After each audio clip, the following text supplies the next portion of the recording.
Newmark, former Conservative MP and minister who's helped to evacuate more than 10,000 civilians from Ukraine this year. Brooks, we're going to hear a lot more about that over the course of the next hour.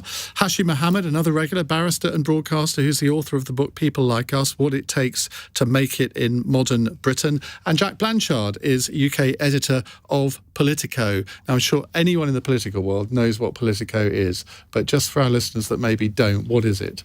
It's an American-owned media company that's slowly taking over the world. It is. Sending emails to you about what's going on in politics, and you can sign up for them for free if you want. You can, and very good they are too. Right, let's go to our first questioner.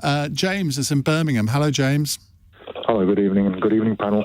My question is just straightforward. How long can the UK carry on backing Ukraine with the war financially and militarily? Because it seems to me there's no short-term solution with this whatsoever, and it's going to be, for me, from my personal views, it is a internal problem with Russia, and us getting involved, it was not really financially viable for us in this situation. Now we've got people who are dying, lack of food, lack of heating in this country. I mean, we're already talking about power cuts. So, do we put our people first? That's my question. How is it an internal problem when Ukraine is a sovereign country which has been invaded by an external country? Okay, well, that is just something which, it's far more complicated than that. I mean, since Ukraine was set up and the Russians obviously didn't want to have any sort of reason for that country to be able to join NATO, because obviously Putin is he wants to have a buffer zone and doesn't want to have a NATO country on his doorstep. And I think if we had tackled this from the start and looked at his concerns, because I looked into this as well, they were saying we just want to... You're just a Putin apologist, aren't you, frankly? No, not at all. I'm not. I'm just saying, well, can we get back to what I originally said? How are our people more important? Well, let's put your question to Brooks Newmark. Brooks. Well, look, I totally respect people with that view. I think there are a lot of people who are in Europe, as well as the United Kingdom, as well as the United States, who are suffering economically now. And I can understand the sense of, why are we involved in this war? And just to give a little bit of context, we signed something called the Budapest Agreement in 93-94. The Ukrainians gave up their nuclear weapons in exchange for three signatories, the US, the UK, and Russia, who agreed to protect to protect Ukraine's sovereignty. And Ukraine's sovereignty and their borders included Crimea. So even though there was no legal mechanism to enforce that, we have a moral obligation, I think, to support Ukraine. Ukraine should have the freedom to decide whether they want to join NATO or not. That's not up to Putin. Putin in this war has now added another, I think, almost 900 miles of NATO's border, with Finland and Sweden now joining. So everything Putin has done has been very counterproductive to what he wanted to achieve. Now, going back to why am I involved? I've moved now, I think, close to 20,000 women and children away from the war zones. I have been a witness. When you say you've moved them, just explain what that process is. Sure. So I've set up 8 hubs around Ukraine, in close to where each of the war zones, Kharkiv, Dnipro, Mykolaiv, Odessa, Zaporizhia, and so on. And I've now got relationships with all the local governments there. So they will literally call me. I have 20 buses. I have 20 ambulances now that I have access to, and they will call me up almost every day and say, okay, we need people moving from here to there. Now, people have no money. It's now 6 or 7 months into the war, so they don't even have the $10 or $20 or pounds to actually go from A to B. So I've been really moving around all around the war zone, really hoiking people away and moving them away from where the bombs are landing. So to give you one example quickly, because I know I'm short of time here.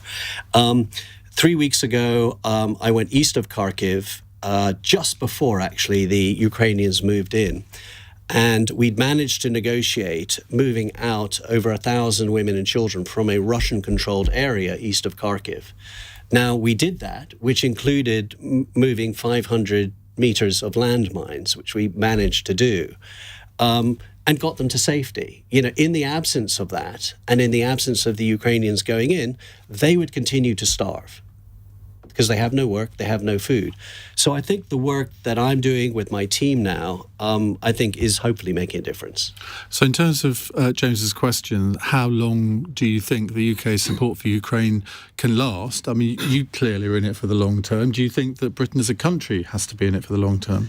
Yes, I think it's the obligation of those who believe in freedom and democracy versus autocracy to do their best to defend the Ukrainians against an illegal invasion, but not only just an illegal invasion, the violence that the Russians are doing, both directly as soldiers, particularly on the women, in addition to deliberately targeting civilian buildings, schools, hospitals, and so on, breaks every rule. I mean, Putin, I hope, if there's any mechanism to get up for war crimes, I hope we manage to do it.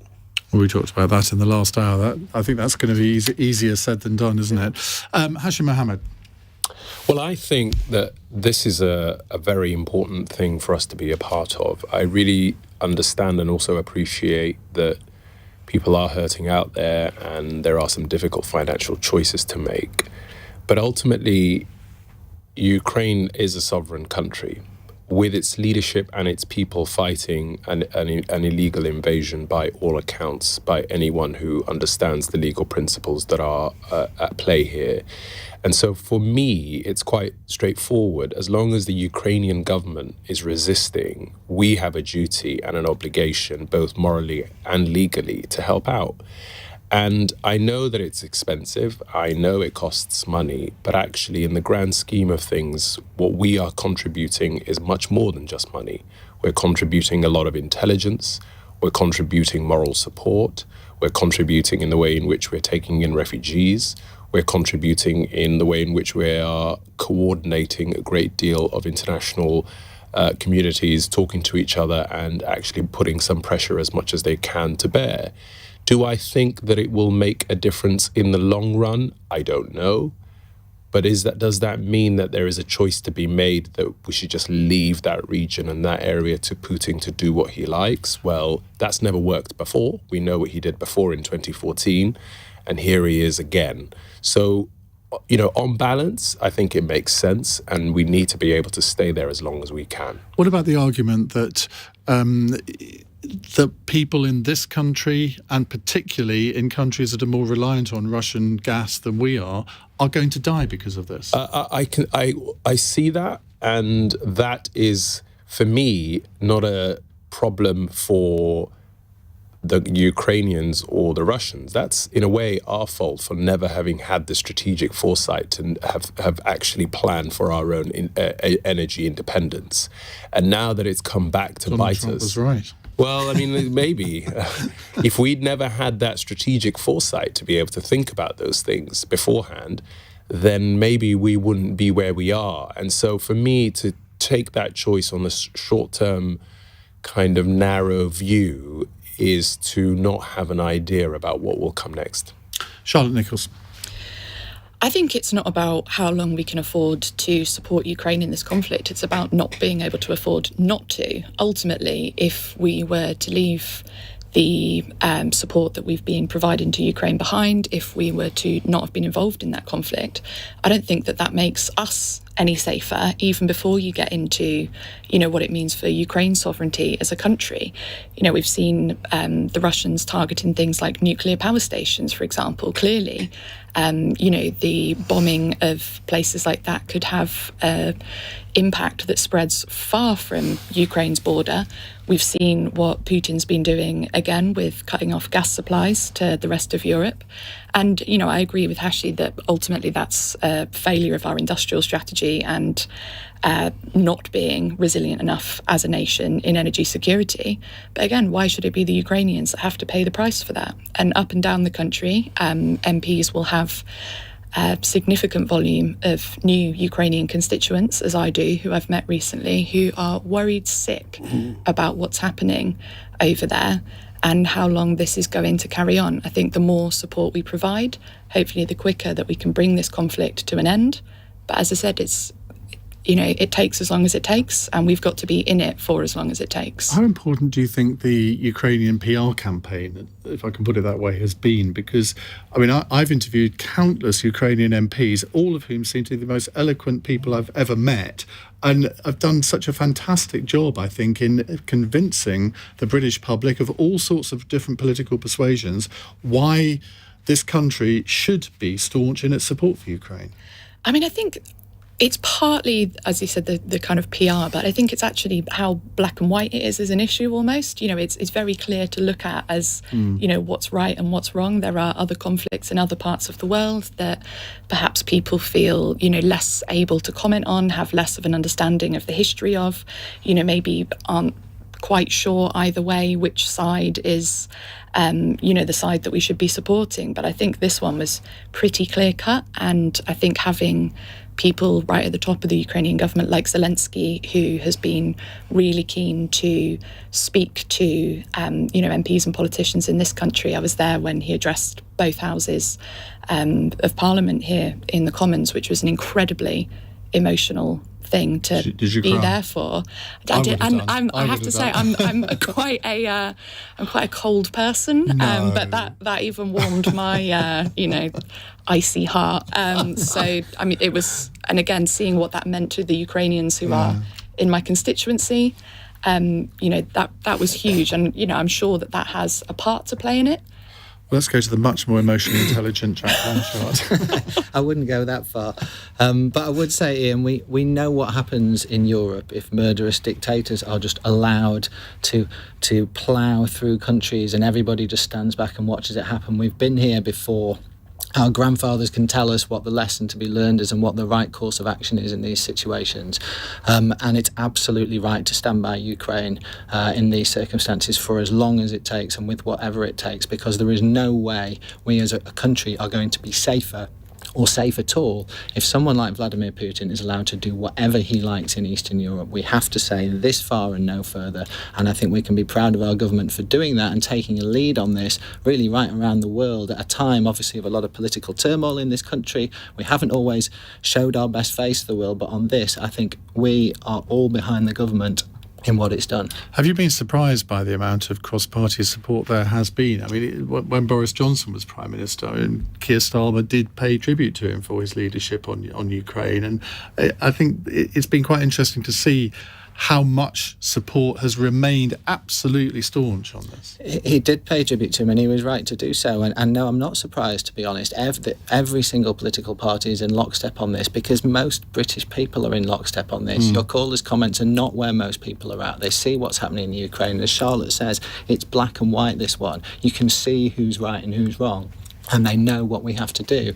And unfortunately, over the weeks and months ahead and through the winter, this is going to get worse and it's going to get scarier, because we know what Putin has got in his arsenal, and it's going to be a very difficult time for us to go through. But it's absolutely essential that this country and indeed all of Europe stands firm against him. Right. We've got another question. In fact, it relates to something that you just said after the break. 0345 6060 973 if you'd like to put a question to our panel, or just say if you have the Alexa... is it a machine? What do you call it? An Alexa? I have one, but I very rarely use it. Alexa, send a comment to LBC and we'll put your question to our panel. It's 17 minutes past 8. This is LBC.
Leading Britain's conversation. Cross Question with Iain Dale. Tweet at LBC.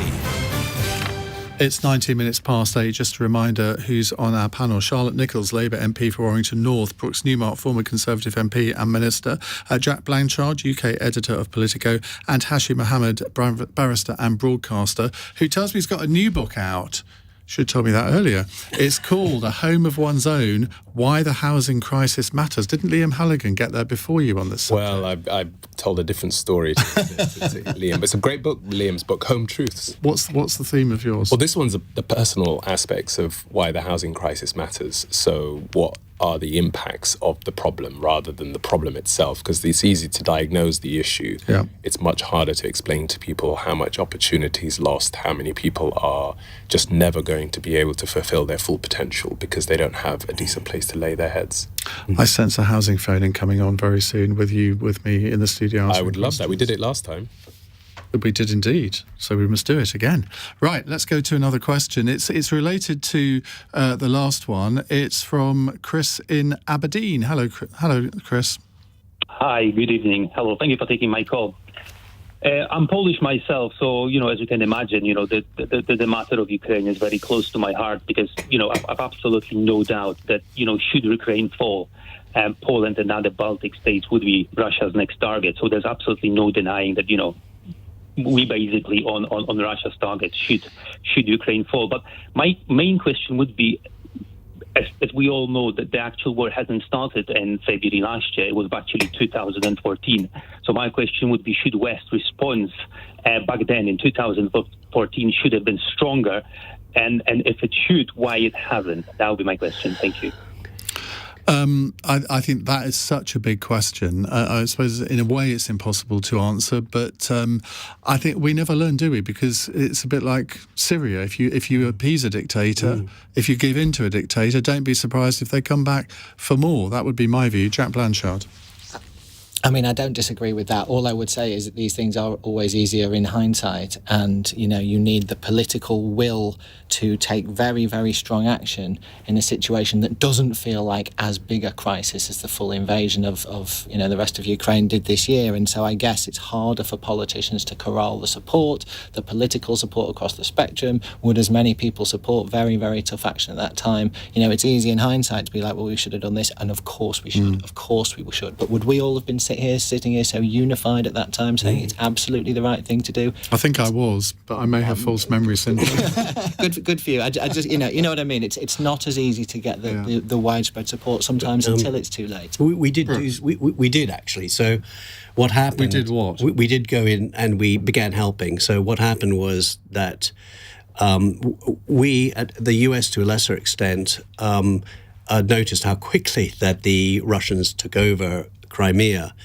So we began training Ukrainian soldiers, and I think the UK probably did more than most to do that, which is why the Ukrainians, in fact, were in much better shape when the second part of Putin's objective, which was to take over the whole country, they were able to fight back. So it's not as though we didn't do anything, but I take the point that if we had sort of said to the whole country, let's go in, let's do more. I think with following Afghanistan, following Iraq, following Libya, and our inaction in Syria, which you and I think probably agreed with, that we should have done a little bit more.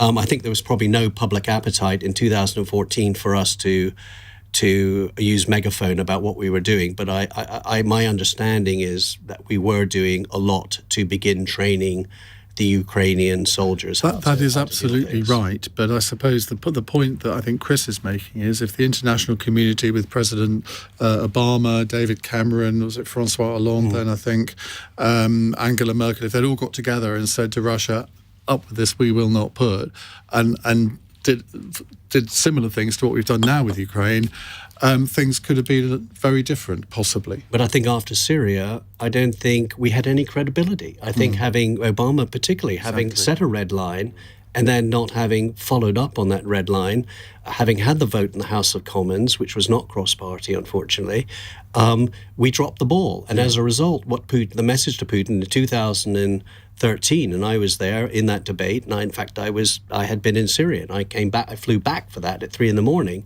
to be at that debate.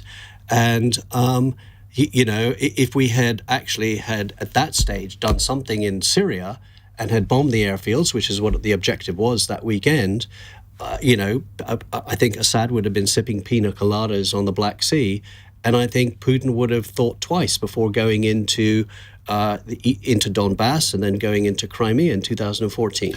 They say actions have consequences, but lack of action also has consequences. Charlotte?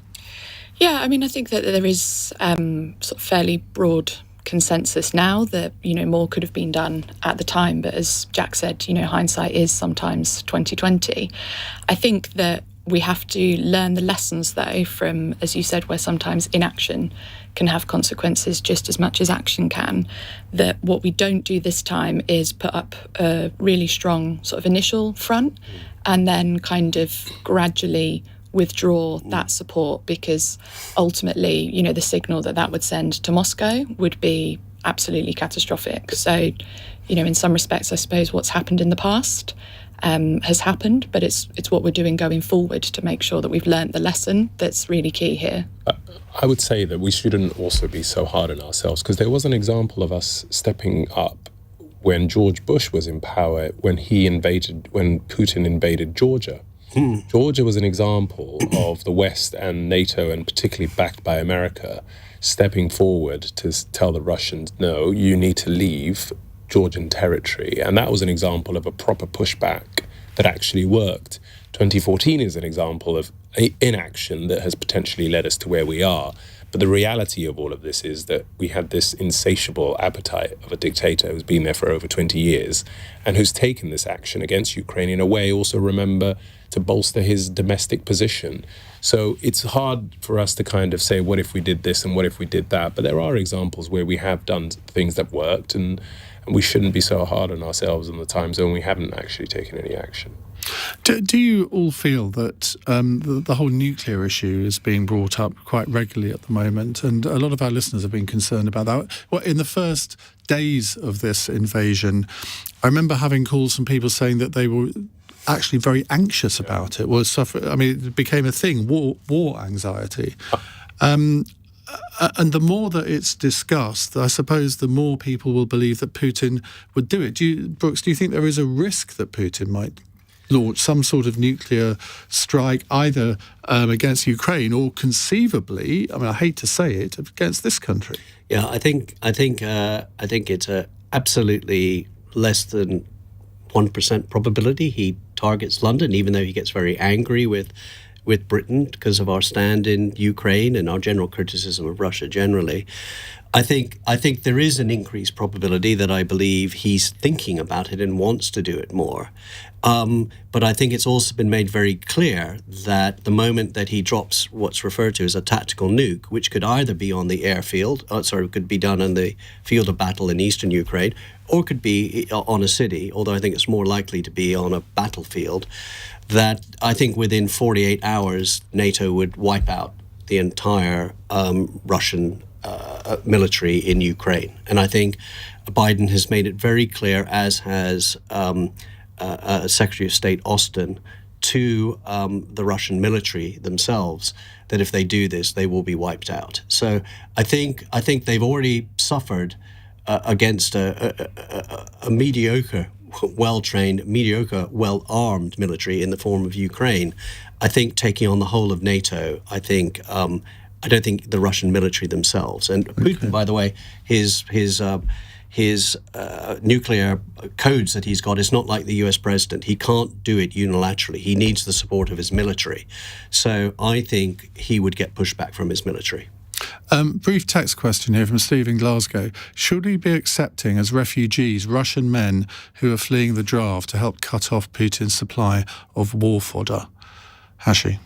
I don't know about that. I think it would be a critical question to ask about whether those people are genuine refugees or whether they are sleeper cells coming into Britain. I don't know. I mean, Just sounded like Priti Patel. well, I mean, I don't know is the short answer. I don't know. And how would we vet them? You know, thank God I'm not Priti Patel. But, you know, that's probably my instinct. I mean, I feel exactly the same. That's a very difficult question to answer, and I'm glad I don't have to grapple with it as a mere journalist. I think probably I'm not sure that the public would accept. You do. You're on this programme. Okay, so then I don't think people would accept that. Yeah. I think that people would struggle with large numbers of Russian guys coming here in these cities. Yeah, I mean, I think as a lot of my friends around the rest of the Baltic states and Poland and everywhere else say, as well as obviously the Ukrainians, they're not running because they object to the war, which they've had now 7 months to object to. They're running because they don't want to be called up now and have to fight and be Putin's cannon fodder. So there's no matter of principle where they're leaving the country immediately as the war started. They're only moving now because they feel they might lose their lives. Charlotte? I think there will be cases of people who are genuine refugees from Russia, and particularly from certain minority ethnic groups and LGBT people who might find that they're being especially persecuted within the current context. But I think that ultimately the best way that the Russian people can avoid war is that, you know, political pressure and some of the really brave demonstrations and things that we've seen inside of Russia, you know, that strikes me as a much better way of avoiding the draft than a sort of policy of wholesale acceptance of any Russian men who want to come to the UK. Great, we'll take more questions from you in a moment. The number to call 0345 6060 973. And the first question after the news is going to be our first Alexa question. It's 8:31. News headlines with Daryl Jackson. Ukraine says it's facing a new wave of aggression after Russia unleashed its biggest and most widespread attacks in months. It's thought more than 80 missiles were targeted at infrastructure across the country, killing at least 11 people and injuring dozens more. A jury's started hearing opening statements in the trial of a nurse who denies murdering 7 babies at a neonatal unit in Chester. Lucy Letby is accused of injecting air into their bloodstream or poisoning them with insulin. Scotland's First Minister says the UK government's utterly failing to help people struggling during the cost of living crisis. Nicola Sturgeon's told the SNP conference that, among other policies, there'll be an extra cash payment for families on benefits in Scotland this Christmas. LBC weather, a few showers in northern Scotland tonight, clear spells in the south, drier tomorrow with patchy cloud and sunny spells, highs of 15 degrees. This is LBC.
Cross Question with Iain Dale on LBC. Text 84850.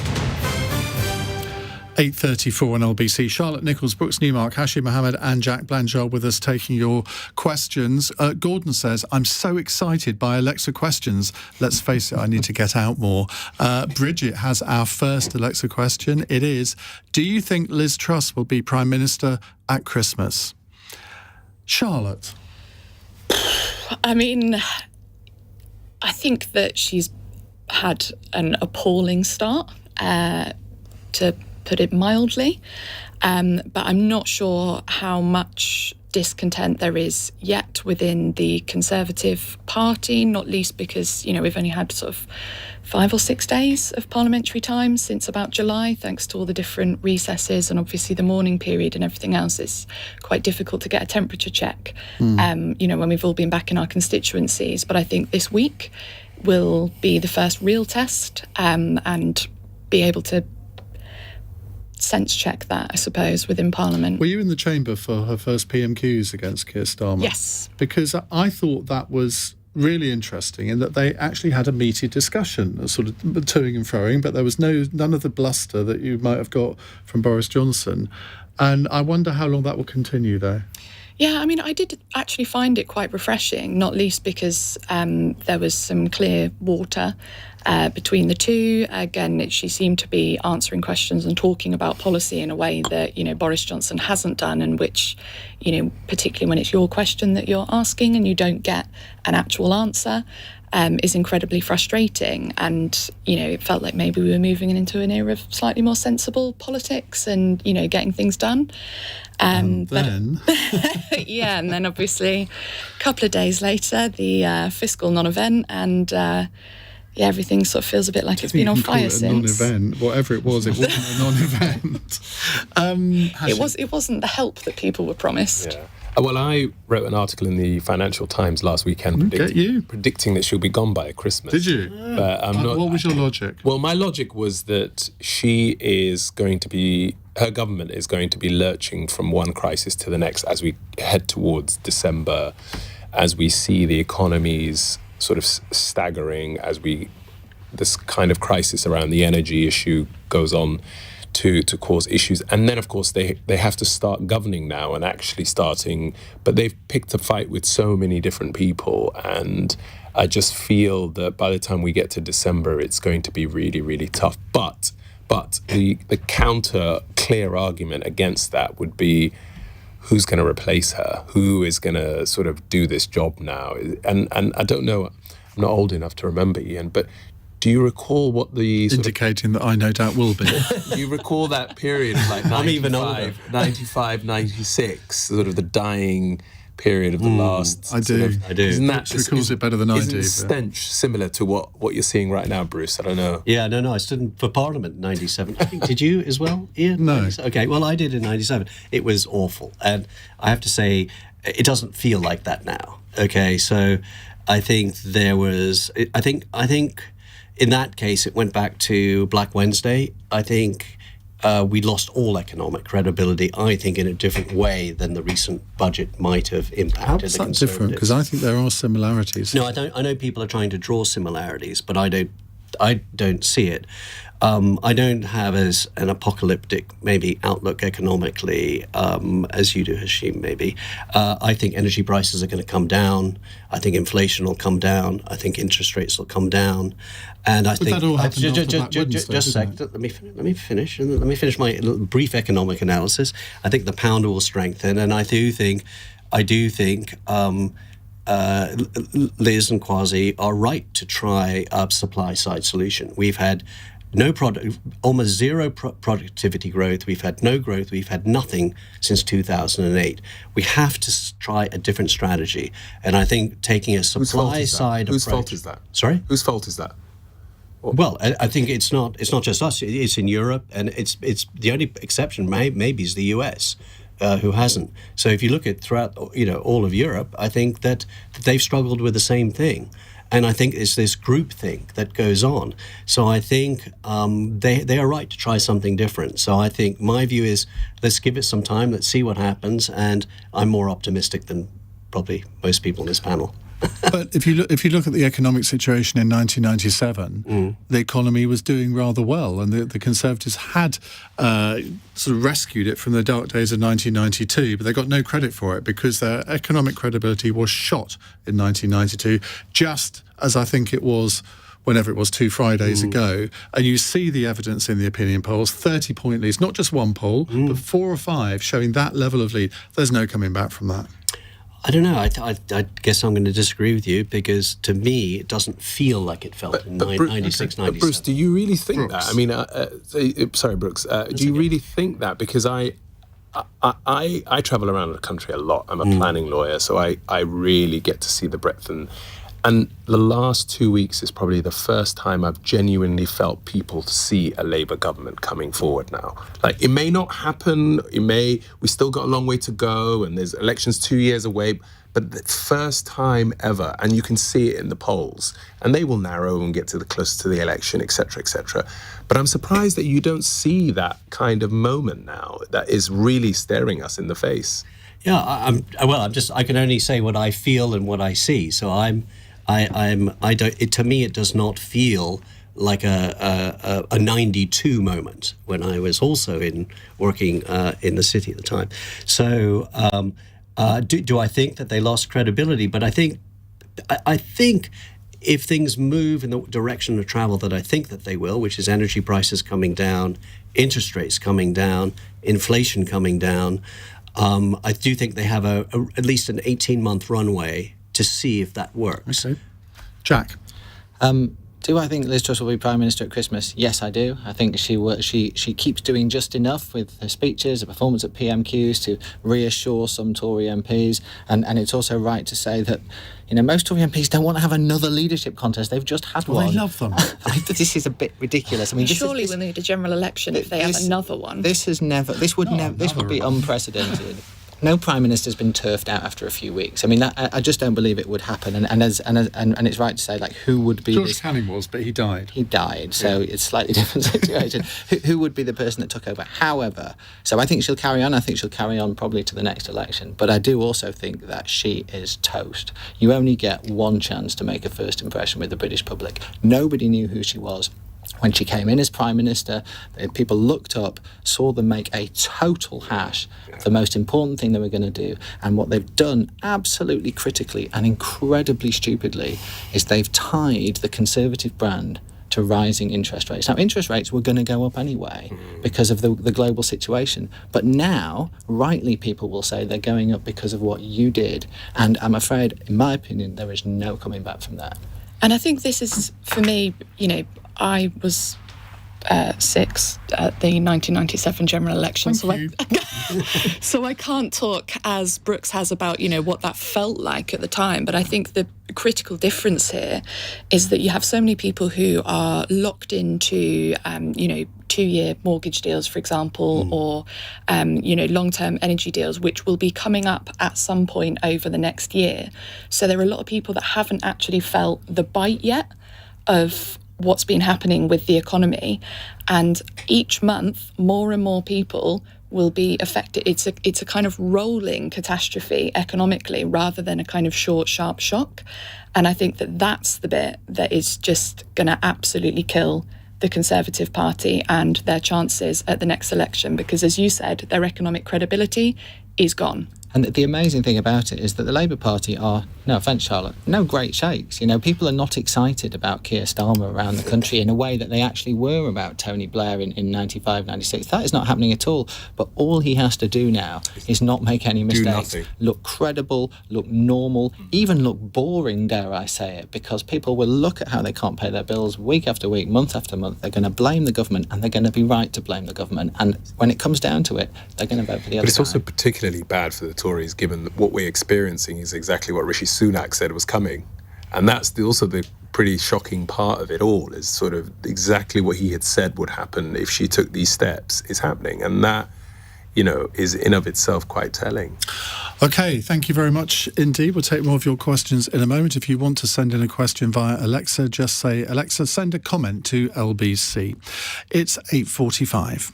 LBC. Nick Ferrari at breakfast. Back tomorrow morning from 7. Listen on your radio and on Global Player. Conservative MP and Department for Work and Pensions Minister, Victoria Prentice. Your senior colleague Nadim Zahawi says he wants to limit bad migration. What do you understand by bad migration, Minister? Well, I don't know that I've ever really defined migration as bad or good. What's important is that we look at the full range of migration. We desperately need the seasonal agricultural workforce, so that would definitely be good migration. Nick Ferrari at breakfast. With Motorway, where dealers compete to give you their best price for your car. LBC.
Cross Question with Iain Dale on LBC. The worst place to be.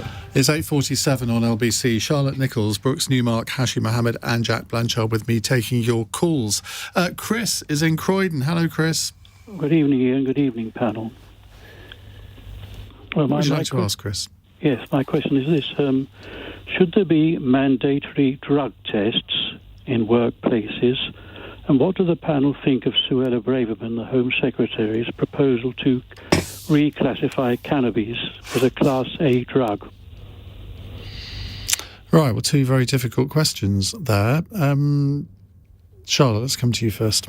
I don't think they are that difficult. I frankly thought that Suella Braverman's response was, reefer madness. I think we need to have an evidence-based drugs policy within this country that's based on, as we're seeing with progressive governments around the world, including Biden's intervention this week, a policy that's focused ultimately on harm reduction and liberalisation.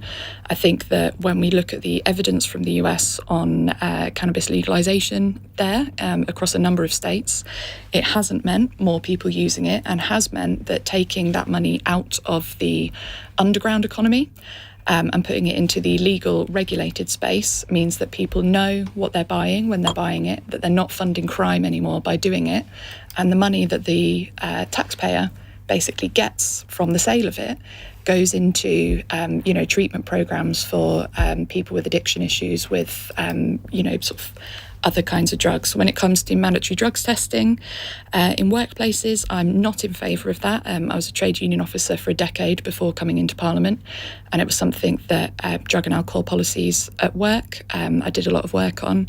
I think that you can and should have full cause testing, particularly in safety critical roles, train drivers, lorry drivers, people that are doing those sorts of jobs. I think if there's a reason to suspect that people might be under the influence, then absolutely you should test them. But I don't think random testing is a good or progressive thing, not least because some of these things can stay in your system for a very long time. And just because it's in your system doesn't mean that you are impaired potentially. So, I think we need to look at what we can do to offer people support for addiction issues where they've got them, substance misuse issues.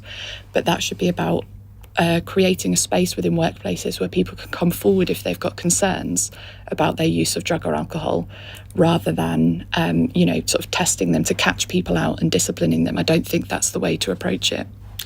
Hashi? I strongly agree with a lot of that. I used to be in the same chambers as Suella. I used to know her in her previous name, Suella Fernandez, rather than Suella Braverman. But no, the less I say, the better in that respect. But let's just say... Can I disagree with you there? Actually, you've dangled this little morsel now, and it's up to you to deliver on it. Well, let's just say two things. One is that her politics and my politics are very, very different. I think we've worked that one out. Secondly, I wish she'd thought a bit more before she spoke. Clearly that has persisted, and now she's Home Secretary. I could be deported to Rwanda if I'm not careful. And she would be having dreams about that. Exactly. And Rwanda is a lovely place. It's the new sort of I have a dream speech of I want to send kids back to where they came from. Anyway, very briefly on the drugs, I think the idea that you want to make cannabis a Class A drug is absolutely bonkers for a variety of reasons. First of all, the rest of the world, the rest of the civilized world is going in the opposite direction, including many American states. It's completely legal in Canada. And so then most of the European countries are headed in that direction. It's a complete waste of time of the police. It's a complete waste. Just on the police, the Conservative Police and Crime Commissioners as a group are in favour of this. Well, of criminalising it. Of putting it to Class A. Well, these are the elected police constables, so they have absolutely no idea about what policing is like on the ground. They have absolutely no idea about actually policing on the ground, because if you talk to any real police officer, he or she will tell you that I'd rather spend time on actual real Class A drugs that are blighting lives than somebody having a spliff down the road. It criminalizes young children, it causes major issues, and actually controlling it, bringing it into the hands of proper regulation will make sure that we actually do something about this in a proper way. So and the drug testing, I agree very much that it's an administrative hell to try and make every single workplace drug test. But if there are those critical places, doctors, drivers or pilots, I think you should definitely have spot checks if you are suspecting it. But the idea that you're going to make cannabis use a Class A drug is crazy. Jack? The 1950s called and they want their Home Secretary back. And there is zero evidence that this would be a good idea. As we've just heard, civilised Western countries around the world are moving in the other direction for a reason. And societies are not collapsing all around the Western world. In fact, quite the opposite. It's allowing police to focus on things that actually matter. Our police in this country are so overstretched. Everybody knows the problems with attending burglaries, with conviction rates on sexual offences and other really serious crimes. The idea that our Home Secretary wants to saddle them with running around chasing people for these very, very minor drug offences and trying to lump this drug in with really serious hard drugs as if they're in any way the same is just let me play devil's advocate here, because that is my job on these occasions when everybody, I think, is probably going to agree. I don't know if Brooks is or not, but he's nodding. She would probably argue that cannabis is a gateway drug which leads on to hard drugs, and drugs are at the centre of a lot of crime in this country. So if you eradicate the drugs problem, you eradicate the crime problem. Have I done that well in the voice of Suella? Almost. Very little evidence to support it's a gateway drug, by the way. The only reason it would be a gateway drug is because you're forcing young people that want to get cannabis to go to drug dealers who are selling really hard drugs, and they might start selling them as well. I mean, again, there is no evidence that this Class A prohibition stops people using it. It doesn't work. We tried the war on drugs, and the drugs won. Brooks? Yeah, I mean, I remember when this is somebody who spent a little bit of time in Yemen, where GATT was the relaxation of choice. I'm guessing that's not really the general agreement on tariffs and trade. No, GATT is a very low level drug that you chew and you store in your cheek. And I remember when Theresa May tried to make it a Class A drug, which I thought was absurd. And it's banned now. It's banned. Oh, it's banned, is okay. Yeah, now it is banned. I mean, she did. So I mean, I'm a libertarian. My view is whatever you want to get up to and smoke or inject yourself with in your own home is up to you. Is my view, as long as you don't impact other people. I think when it comes to marijuana, I mean, the police. I'm amazed that the police and crime commissioners, but I guess they have to be voted as opposed to the police, want to do this because it just uses up an inordinate amount of time. With the police, if they now have to go out, they're already overstretched. Yeah. And now we're giving them even more to do. On the point that I think Charlotte made, which is the sort of, infringing on people's liberties. If it just to simply randomly pick people up and say, we're going to test you, because then it could lead to bosses, if you will, I hate to use that word, bosses who, want to be malicious against certain people who work for them, just to constantly be testing them. And so, no, we're probably vociferously all going to agree on this panel. Sometimes it's okay to agree when an idea is so stupid. But I suspect even Iain Dale, who's sitting there very quietly and not expressing an opinion. I have had a massive conversion on drugs, and I used to think, we need to fight the war on drugs. But you're right, it's been lost. If it was, I'm not sure it was ever actually particularly fought, but it has been lost. And you it's a bit like the abortion laws. You can come up with all of the reasons in the world as to why abortion is terrible and all the rest of it. But if you want to go back to backstreet abortions, fine, just abolish the current abortion laws. You have to be pragmatic. And I don't see any point in sort of introducing more draconian drugs laws because they will not work. I think there's one point in it, and it's Suella Braverman trying to signal to the right of the Tory party that she's their new knight in shining. Yeah, but what is the right of the Tory party anymore? I mean, Brooks says he's a libertarian. That is now considered to be the right of the Tory party. Yeah. So I know what you mean there. Right, let's do a final question from Barbara in Greenwich. Barbara, welcome to the programme. What would you like to ask? Hi. MPs to media scripted, as it's becoming very, very exhausting listening to their script mindset. So are MPs too media trained?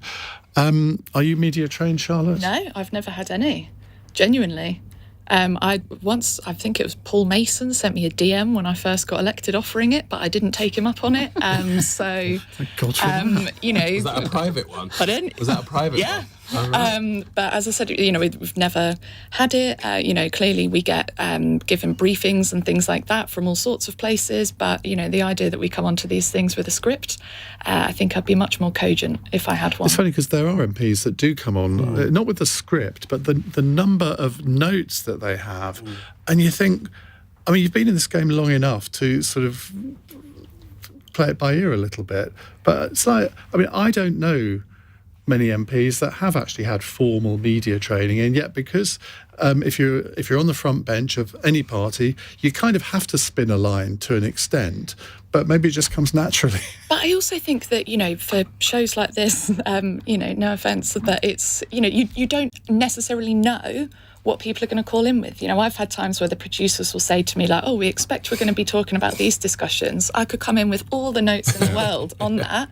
But if someone wants to ask us, or as a panel, about, hitting kids and things like that we've discussed previously, that's clearly not going to be in the notes. So why not just treat it as the conversation that it is and try to give the best answer you Brooks, can? Did you have media training? The answer is towards the end, yeah. When I was became a minister, because I had no idea how to talk to the dispatch box, to be blunt.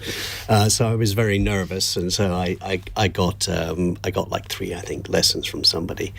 I think to answer the question, I think there are 2 parts to that. I think there are a lot of people who need media training because they can come over as quite wooden and quite stiff. And I think to learning to feel comfortable in speaking is one thing. The other point that I think Iain's making is if you are in government, you have collective responsibility, or even you're in opposition, you have collective responsibility, and you need to know, you need to be on top of what are your key points you want to get. And certainly one of the things I remember being told when I first became an MP is that, you have to make sure you got 1 point, or at the most 3 points you want to get through when you're, in front of a radio or a TV camera. So I don't think media training is a bad thing, and I think probably a lot of MPs could do with it. Yeah, and they could do with reducing things to 30 seconds, which Hashi and Jack are both going to display for us now. Very easily. This is what's called the Let Me Be Clear school that people go to. I think it's good to have media training. The only one thing I don't like is when a politician's confronted with something really powerful and emotional and personal. I don't understand why they just don't go, that's terrible, and I'm really sorry that somebody's experiencing that, but this is what we're trying to do. Instead, they just double down. Yeah. Boris used to do that a lot. That's the bit I don't understand. I think really the time for very, very media-trained politicians has come and gone, and people want their politicians to be authentic now. They want them to be real people. They want them to sound and talk passionately from the heart, and if they say something that's controversial, just say it. That's what people want now. It's been like that for a while, and I think you can overly media-train people so that sort of gets beaten out of them, and I think that's a bad thing. Right, final fun text from Julie on the Wirral. Some hotels in Liverpool have started cancelling people's hotel bookings for the Eurovision weekend next May, with prices now up to £8,000 a night. If you'd been chucked out of your hotel booking for that weekend, where would you go instead? Warrington. 15 minutes down the road. That's so predictable. You could have been media trained to give that. As I said, it's close by, Okay, right. Warrington is our opener. Jack? I suppose I'm duty-bound to say Stockport, given I'm from Stockport. Sorry. Hashi, lighten the mood a bit. Camp at Anfield. That would probably cost more than that, to be fair. Brooks? Might help the team. No, I think, well, number one, I don't think people should have their reservations cancelled. I think that's immoral and unethical. But if you are shifted, I think there are plenty of lovely places around Liverpool which have lots of great B&Bs, because I've been up there a few times, that one can stay in and probably have a much nicer accommodation. Well, I've already booked myself in at my friend in Mould. That's only about half an hour away, so that'll do. Probably charge me £4,000 though. But there we go. Thank you to you all for joining us this evening. Charlotte Nichols, Brooks Newmark, Hashi Mohamed and Jack Blanchard. We have another cross question coming along tomorrow night. David Davis is part of that panel. You're listening to LBC. I'm Iain Dale. It's 9:02. On your radio, on Global Player, and Play LBC. leading Britain's conversation. This is LBC. From Global's newsroom at 9 o'clock, Russian missile strikes on at least 8 Ukrainian cities have prompted an international outcry. They were the most widespread attacks since the start of the war, causing at least 11 deaths and dozens of injuries. America's calling the military assault horrific, while Britain's describing it as appalling. Paul Garrick is a criminal barrister and judge, and also former international war crimes judge. He's told LBC that war crimes have been committed, but it would be difficult to get Putin before a judge. He cannot be extradited to the International Criminal Court because he won't allow it. If he ever travelled outside Russia, he could be arrested on a warrant from the International Criminal Court, but I doubt that he will ever travel outside Russia again. The G7 group of world's most advanced economies is discussing the Ukraine war tomorrow. Nicola Sturgeon has told the SNP's annual conference £20 billion will be invested in the first decade of an independent Scotland. She also said independence would bring harmony to the relationship between Scotland, England and the other devolved nations. The Supreme Court will consider over the next 2 days if Holyrood has the power to call an advisory referendum on independence. LBC's Scotland editor Gina Davidson told LBC this evening that we're not likely to get an answer for 6 to 8 weeks. could be an early Christmas present for the SNP. Most legal brains say probably not, and they'll say, the Scottish Parliament doesn't have the capacity to hold a referendum. But the people in that hall today, Nicola Sturgeon, emphatically talking about independence as if it was very much on the horizon. A man's been jailed for a minimum of 23 and a half years after murdering a Canadian woman he met on a dating app. 23-year-old Jack Seppel stabbed his girlfriend, Ashley Wadsworth, who was 19, at the flat they shared in Essex in February. Criminal barristers in England and